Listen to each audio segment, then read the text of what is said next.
At one point, I think it was citrus. There were some mangoes here. So it's gone through a lot of different changes over the years. On the ancient Calusa land of Pine Island, new life thrives, keeping to the deep-rooted love for these grounds. The coconut palm is known as the tree of 1,000 uses. The tree of heaven, as some people call it, the miracle tree. It has many different names all over the world. Gopal Farm Pine Island is the largest certified organic coconut farm in the United States, growing over 40 acres of this highly nutritious fruit. Coconuts are one of the most nutritious things you can drink.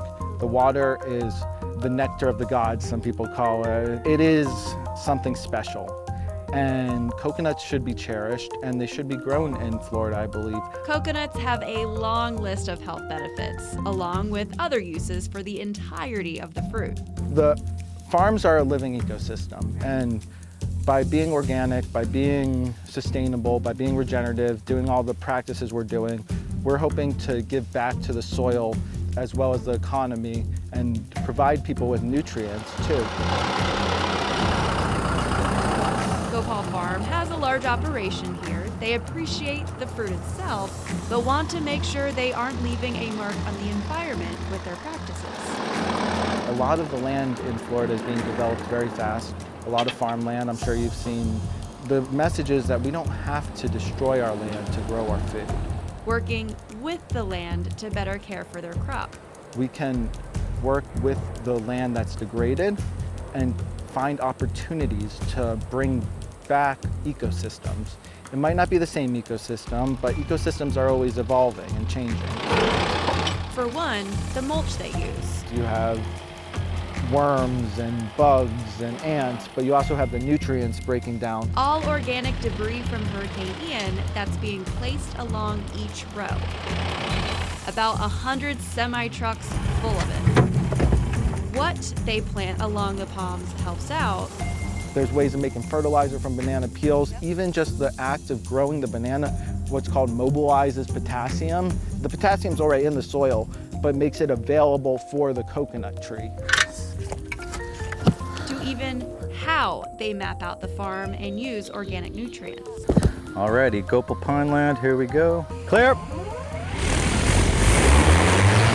Ancient trees, the coconuts with modern technology, the drones, you know, working together. That's what sustainable agriculture is all about. That's what we're all about. Paired up with time-on-target solutions, they use drone collection as a safe and accurate way to collect data. So basically the multispectral data captures the greening or the browning of the plants before you can see it with the naked eye. So it's better than your best scout. Reducing the time workers need to spend out in the heat, keeping them at a safer height, and getting that bird's eye view. Much faster and much more accurately and much more safely without putting anybody at risk. So there's nobody driving around, there's nobody being exposed to the heat or anything like that. This can do all your advanced scouting, and then you send a person out to say, hey, we think we got a problem here. Taking over 1,200 photos to map the farm better. We can precisely pinpoint each crown of each palm tree. He can do a count, he can do, a volume analysis, he can do all kinds of stuff with this type of data. Drones can even give nutrients. We want to spray nutrients on the tree, and that's going to be the easiest and safest way to do it is by using a drone to spray the nutrients on the tree. So that's something we're pioneering, we're trying out. Reducing their environmental impact while increasing the deliciousness of their yield. We're wild about Gopal Farms Pine Island because they go nuts for coconuts. Stick in there. Sip in the benefits. That's why we love them. Oh my gosh, that's so fresh and just different than what you get like the store. And know that these practices are benefiting the ecosystems here in Southwest Florida by simply growing the coconut.